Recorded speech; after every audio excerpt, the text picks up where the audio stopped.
I'm Joseph Tung from Seattle, the executive producer of Halo Reach. So let's talk about matchmaking support first. Tell us about all the glorious things that you will now be able to do with Reach. Well, for the first time, of course, you'll be able to matchmake into Firefight as the #1 feature request from Firefight and ODST, and we definitely brought it in Reach. You'll also be able to matchmake in campaign, so if you want to play co-op campaign but none of your friends are online, you can matchmake for campaign as well. So you'll be able to matchmake for campaign, firefight, and of course multiplayer. So full support across the board. It's really exciting, and we're looking forward to it. Tell us a little bit more about the versus mode in Firefight, which you just announced at Comic Con. Sure. So versus mode is really exciting. It's a new way to play Firefight. For the very first time, you can sort of play as 2 as elites and 2 as Spartans. You could also play 1 as elite and 3 as Spartans. And the people on the elites side are, all they're concerned about is killing the Spartans, getting their lives down to 0. Of course, the Spartan side are trying to score points. And then you switch sides, so it's a really cool, new, unique way to play Firefight, and it's really fun. You've obviously put a lot of thought and time into, into making Forge World, and first of all, just run us through some of the major customization updates that you'll be able to do in Halo Reach. Well, customization is something that we've always been really passionate about. In multiplayer, of course, there's millions of options that you can play with. We wanted to bring that customization to Firefight as well, so now for the first time in Firefight, you can absolutely customize your experience. You can change the makeup of individual waves. You can even change skull properties, so that changes gameplay. So you can do crazy things like we're shipping a game on map called on disc called Gruntpocalypse. It's all grunts all the time. They all have fuel rod guns, and when you shoot them in the head, their heads explode into confetti. So all sorts of crazy customization options in Firefight. Of course, there's Forge. We're looking forward to see what happens with Forge on day 1 with the community. You can absolutely build whatever you want in Forge now. We've made the palette much simpler.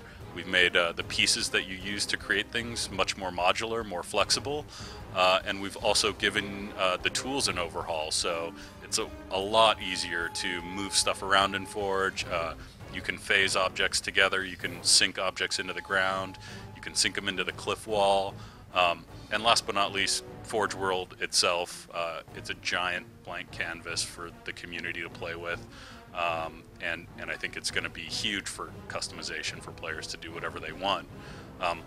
Last but not least, there's player customization. So for the very first time, you can play as a female Spartan. You can also customize your armor to a much greater degree than Halo 3. And we're really looking forward to players investing in their own unique Spartans. No matter what you're doing, if you're playing campaign, multiplayer, firefight, you're earning credits. You're using those credits to buy armor pieces in the armory, and we're really looking forward to seeing players make their own unique Spartans. Now with Forge World, because there are so many customization options, do you think that kind of takes the surprise out of playing? So you build a map from scratch and you absolutely know how many elites coming over that hill with how many guns and what time they'll shoot it and all this sort of stuff. So you pretty much have nailed down every single aspect of this map. But does that take the surprise out of actually playing that map just because you know exactly what's going to happen? Well, I think Halo's always been about the sandbox, and so I've played the campaign missions many times over, and I'm still surprised at what happens. That's sort of the nature of a sandbox game. You never really know how you're going to be able to approach a particular encounter. You might be able to kill an elite a different way, and that's sort of the beauty of Halo. Run us through the different Forge spaces and their play advantages, because we saw at Comic Con, we saw the island, and then we saw a space at the top of the hill, which is kind of like a smaller map. So how many different kind of spaces are, and what are the different advantages for play? I think there's on the order of 6 or 7 unique spaces in Forge World. First of all, there's the Coliseum. It's made specifically to support Griffball, the variant that RVB came up with in Halo 3. There's also a little floating rock off to the side. We've actually we've actually built Ascension, the Halo 2 multiplayer map, in that space. It's going to ship on disk. It's 100% created in Forge. There's another space on the top of the hill that's meant for a sort of smaller, symmetrical 4-on-4 Team Slayer map. There's of course the island. There's Blood Gulch, and there's a lot of interim spaces in between. So there's at least 2 more spaces, sort of above Blood Gulch, that you can use to forge as well. But the really important thing to note is the entire environment is forgeable. So because of the ability to phase objects, if you want to build a map that's just a bunch of floating platforms in the sky, you can drop the grid and you can do that right in the sky. So it's sort of a limitless environment as far as forging is concerned, and so that's why we call it, a giant blank canvas for forgers. So you could build like a Mario map. You absolutely could build a Mario map. Marcus, the creative director, his 2 kids, he took Forge home, and his 2 kids started playing with Forge, and one of them went off to one end of Blood Gulch, and the other one went off to the other side of the world, and they both started building castles in the sky in their little individual parts of Forge.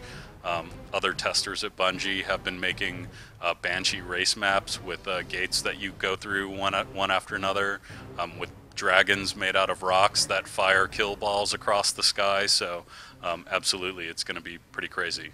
Now, the thing that struck me, you touched upon this in your last answer, but the thing that struck me most about all the stuff you can forge is the physics options, the 3 different physics options. So you've got normal, fixed, and phased. So just run us through the difference between those 3 and how awesome phased is. The physics options in Forge are really awesome. I think everyone sort of knows that in Halo 3, when you were forging, as soon as you dropped an object, it was physically simulated in the world. That sometimes made it hard to build things in Forge. Maps could be sort of a house of cards. In Reach, we've got 3 physics modes.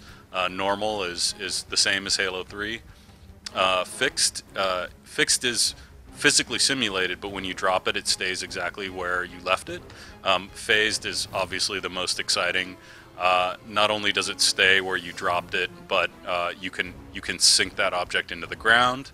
You can sink it into the cliff, so you can build a map that comes out of the cliff, or you can merge different forged geometries. So it makes it really, really easy to build that map that you have in your head. Much more easy than Halo 3, and I think the community is really going to enjoy it.